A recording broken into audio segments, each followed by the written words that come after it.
All right, hello everyone. I'd like to welcome you to our first live Backstage event presented by Internal Comms Pro. My name's Gina. I'm going to be the producer for today. So essentially, I'll be doing a lot of the behind the scenes things with audio, visual, things like that. Another thing that I'll be doing is actually filtering through your questions for today. So if at any time you have any questions for our guests, go ahead and put them in the chat and I'll make sure that we get them answered for you guys. So like I said, I'll be doing a lot of backstage things. So you might see my head kind of going back and forth looking at different screens, or you might see me start clicking on different things like I'm doing now to get guests ready. Just letting you know that's what I'm doing. But to move along, allow me to introduce you to our host, our Executive Director at Internal Comms Pro, Sarah Jackson. Hello. Hi, everyone. I'm so excited for this new concept. We keep getting better and we keep learning with these amazing backstage events. So many things have happened since we've all last been together. And one of the amazing things is our collective continues not only to grow in numbers, but with supporters and with partners and with sponsors and new friends. And so I wanted to kick off today's show with our newest partner. We have got Contact Monkey, and all the way from Canada joining us is Katie Liston. So if we could bring Katie up, I want to introduce everybody to Katie, and I want her to say hi. And again, we're super excited about Contact Monkey. Katie, tell us what you do at Contact Monkey. Thanks so much, Sarah and Gina, and for having me on today. So I'm the head of marketing here at Contact Monkey, and we're so delighted to be sponsoring the new season of IC Pro along with the Backstage. I've heard great things about it, and it looks to be a really interesting kind of series and season with all the different amazing guests you have coming on and brands. And in terms of Contact Monkey, we're an internal communications email tracking solution that integrates straight into Gmail and Outlook. So we help communicators better understand employee engagement from their email without having to use another system or kind of go into a marketing automation system. Instead, it integrates into kind of where you're used to working, your Outlook and Gmail. So some of the things we can provide is we help communicators send responsive, beautiful email newsletter templates, gather feedback, whether that's with EMPS or kind of different survey questions. And we also show the tracking capabilities behind all of these metrics. If anyone wanted to learn more after the show, you can simply just go on to contactmonkey.com/ICPro or just reach out to myself on LinkedIn or over email. It's just katie@contactmonkey.com. All right. Well, thank you. You can check out they do such great stuff over there. They've got great resources. We pull them all into our newsletter. So we'll also send that link in our follow-up email to as well. So thank you, Katie, and we look forward to partying with you the rest of the year for sure. Thanks, Sarah. All right, bye-bye. Okay, the other sponsor, our longtime friends at Circle, they say hi. They're always in the background. Check them out. They have been, again, a great partner, great friends of ours. And like I said, I am just giddy that this collective continues to grow and grow and grow. So let's continue on here. And I want to give you the backstory real quick before we jump in to Backstage. And why I'm excited is because, it's hard to kind of put yourself out there and do things. And when we do, we get great feedback and we listen to everyone. And there's 3 reasons why we came up with this concept. So we've got this podcast, and that sort of is our thing that we've decided to rally around. I just really encouraged our team to let's pick one thing and do it exceptionally well. And so the podcast continues to grow. We have amazing lineup of guests for season 4. And while we were preparing to launch season 4, there were so many wonderful, rich conversations, and our audience really wanted us to parse it out where it was easily digestible and a way that you can apply it. So we're going to take one concept that came out of the episode, and we're going to focus on it here on Backstage. Number 2, I wanted to model and really hone this craft of how do you do an engaging virtual event since we're in this. And so I wanted to really figure it out. And so this is a test, and we're learning here. And if we pick up things along the way that you can pass on to do your own employee event all the better. And the last part is, as I meet each one of you, and as you come on the show, and as we engage, I'm finding that there's all these amazing hidden talents that IC pros have that don't always get showcased. So we really wanted to do kind of an opening act and showcase the whole self of our internal comms professionals.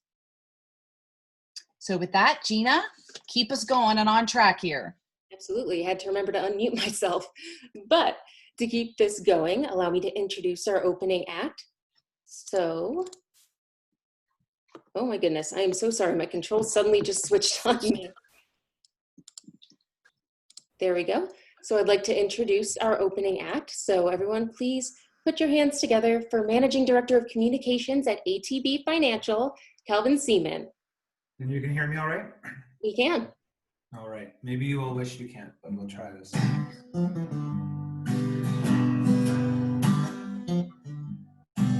2 doors down, there's a jukebox that plays all night long. Real sad songs all about me and you. 2 doors down, there's a barmaid who serves them real strong. And here lately, that's how I make it through. 2 doors down, there's a heartache that once was my friend.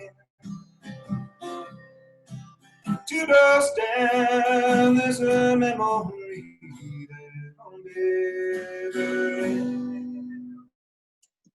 Oh my gosh, I have cold chills. Calvin, we did it. We're together. Here's a hug from me to you. I am so glad to see you.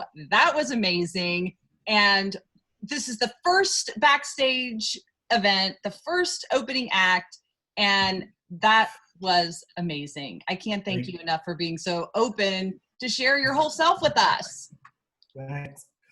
All right, so Calvin, let's get this going on. So you are not only our opening act here at Backstage, you were our opening act for season 4 of the podcast. This year, this season, our theme is Close the Gap. And we picked you because your team won Department of the Year, which was awesome. And we had so many great conversations. So tell everybody real quick what you do, where you're from, and what you do at ATB Financial, and where's it located? Give us Yeah, a sure. So backstory. ATB Financial is located in Canada. We're in the province of Alberta. We have around 5,500 employees and just over 700,000 customers. We're owned by the province, so we're only really operating within the boundaries of Alberta. So that gives us some uniqueness for sure. And so a lot of people, if you're not from Alberta, probably have never heard of us. We have an organization that has a really forward-thinking culture. On top of our comms win, ATB was the place to work in Canada in 2020 as well. So it is an amazing place to be. We have, if you listen to the podcast, we have a large comms team. There's 21 of us, including myself, that are focused on internal communication. So company that definitely sees the value in it, invests in it. And yeah, we have an amazing team that does some great work, which was recognized by IABC in the Department of the Year. Yeah. Well, and we get into it on the show. There's a series, and your particular series is about the optimal IC department that drives value. And so everybody, you need to get in there and listen to it. It comes equipped with great resource guides. But one of the things that you so quickly got glossed over when we were talking, I don't know if you remember this, but you were, I think it was part 2 maybe of the series, and you went over this list of questions that you just boom quickly rattled off. And you know, when we're in production of the podcast, we get the glorious task of listening to the episode 5,000 times, right? And so I'm like, these questions are gold. So today we're going to go over that list of questions, and you brought a team member with you, Nekolina Lau. And so we want to bring her on with us so that we can go through these and kind of dive in. Hi, Nekolina. Hi. Okay, so in the spirit of opening acts and really embracing the whole self, tell us your special talent. I already know it, but I'm getting cold chills. My whole team's been like, I can't wait to see this. So tell us what your special talent is. I am a quilter, so this is one of my quilts. And so today I'm going to just walk you guys through how to make a quilt just like that. So you'll see I've got my stuff down here. So you've got some important stuff, your cutting board and your fabric. And, you know, you have to pick fabrics that go together. So once you do that, then you're going to sort of find a template and we'll just, you know, put them together and, you know. Nekolina, how long is this going to take? Oh. Okay. So anyway, 30-minute show. What are we going to do? it's too much to do in 30 minutes, but right. Oh, I love it. I love it. I love that you do that. I mean, it seems like such a classic lost art. So when Calvin told me, I'm like, that is amazing. So thank you for showing us that. Oh, thank you. All right. Well, I'm going to go back to sharing my screen, and I want to bring up the questions. I bet it's what is it like working with Calvin, by the way? I mean, Nekolina, you guys, I'm sure, I imagine like the team just parties all the time. Well, Calvin does like to have a lot of fun. I've worked with Calvin for 4.5 years, and you know, he's one of the best bosses that I've ever had in terms of giving me the freedom to go and try different things and teach me a lot. And he also wants to hear from us and hear what we're learning. And so I think it's this great relationship that Calvin and I have for sure, where we've really, I don't know, learned a lot from each other. Yeah. Well, I love it. And it comes out in the episode. I mean, all the things that you're doing is really amazing. But let's jump into, again, this one concept. Again, our audience has asked us to give us stuff in more digestible pieces. By the way, you're going to get an email, everyone who's watching, with lots of amazing goodies. These questions are actually going to be in a resource guide. Don't feel like you have to take notes. And we're also going to give you the guide that accompanies Calvin's episodes. So everything will be linked, and you will get all of that tomorrow. So let's get into the first question. Calvin, you threw out there. This is a question, again, these are 6 questions before, if leadership comes to you or somebody else, let's set this up. When we were talking, this was something that you had said, okay, it's the front end of the conversation that's really important when working with, you know, your company. So let's go over the first question. So you say, what's the business need? What are you trying to achieve? What does success look like? Let's talk about this a little bit. When somebody comes to your team and says, we need a podcast. We need a video. Let's dive in here to this. Yeah, and it's great having an audience of communicators who will all get it, right? That somebody wants a video or a podcast or. I think what we're really getting at here is that business need part. Why was the project started? What is that they're trying to achieve even with that project, never mind the communications. So really delving into what success looks like for that project, you know, where a bank, so often there's products that are being launched. So why are we launching this product? What's different about the last one? How is it contributing to our strategy as an organization?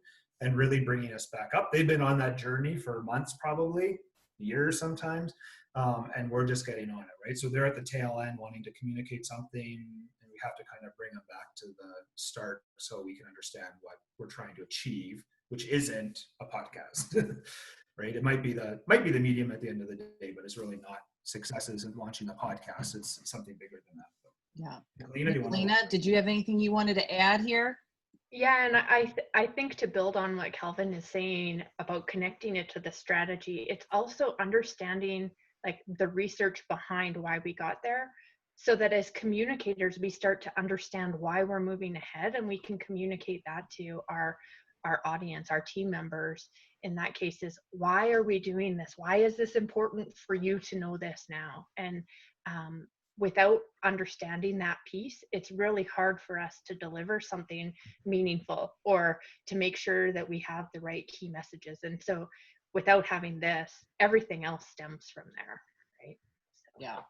Well, and I know in the episode you mentioned that this also, you know, helped get off this sort of like hamster wheel we find ourselves on, where we just, the default is like, yeah, we're just going to we just say yes to everything. So I love that this is kind of a showstopper here, no pun intended, to say, hey, what is this? All right, let's get to the second one. Who's the audience and what behavior change are you needing? I love this. Talk about this with me. You want to go first, Nekolina? Sure. So I think when we ask this question lots of times, so I support the business unit of our retail end. So the branches that you guys would be used to when you're dealing with your bank or your contact center. And so often when we're reaching out to our stakeholders and we ask this question, they're like, oh, it's just everyday financial services or EFS. And I'm just like, yeah, but who? And so then you understand, oh no, it's really only this small group of like 15 people. And you really just need them to know that instead of using this form, they need to use this form. And so it's getting really detailed, and then it's asking those even deeper questions about who the audience is in terms of, well, how are they consuming information? What is their number one trusted source? And understanding the motivations behind that so that you can create really targeted approach in the end. And understanding that behavior change helps us determine what the purpose of our communication look like. Mm-hmm. Alvin, you've got a meeting. Not for 10. Well, and I love that, you know, I also, and on some upcoming podcasts, they talk about getting that behavior change is also a key element when you're trying to, on some things, not all, we can't calculate ROI, but to get a true ROI on something, that's key. I'm curious, when your team started to do this, was there like is this a formal thing or is this informal? When people come to you, do you start, you know, asking these questions? Yeah, we definitely have played with it in different ways, but I think the number one thing that we try to start our conversations with our stakeholders with every time is that assessment. So here are the 6 kind of questions that we dig into before we determine what the value is and how much time we're going to put into the project, so that we can prioritize it against all of the other requests that we're getting. Yeah, and I think, you know, for us, it's amazingly beneficial. It will be for the client too, but they'll often view you as slowing down the process, right? So now we want them to think through stuff they might not have thought of. They might have thought through this as far as the external customer and what's the change there and what is the audience and all that kind of stuff, but they might not have internal. So often when we ask these questions, what does success look like? Communications plan is the success, right? So that I think we challenge them back. They don't always love it at first, but the more we work with them, I think, you know, the more used to it they get and why we're asking it and how we're going to help them be successful as well. All right. Okay. Third question. What are you doing today? So tell me about this one. That's partially just digging into that change piece again, right? So how big of a change is it going to be? What are we doing today? Why are we replacing it, kind of thing? It just helps us understand the context that we're going into, right? Big organization, a bunch of departments, trying to get some empathy almost and understanding what the team members are going to, how they're executing, living in that environment today, so that we can understand how big of a change it's going to be. Yeah, and lots of the work that our stakeholders are doing, because we work in an agile methodology, is they're giving us their big vision. Like, we're going to have the best banking app in the world, and it's going to be able to do X, Y, and Z. And when we ask, what are we doing today? It's like, oh, we're rolling out a beta where they can do a simple email money transfer or something really basic. Okay. But they've given us this big picture, which is great, but that's not what anybody would need to know today, because that's not the behavior change we're trying to generate. Got it. Got it. All right. Number 4. What are they going to be resistant to? So tell me about this one. Well, I think someone gave me a quote once that no one likes change except a baby with a wet diaper or something.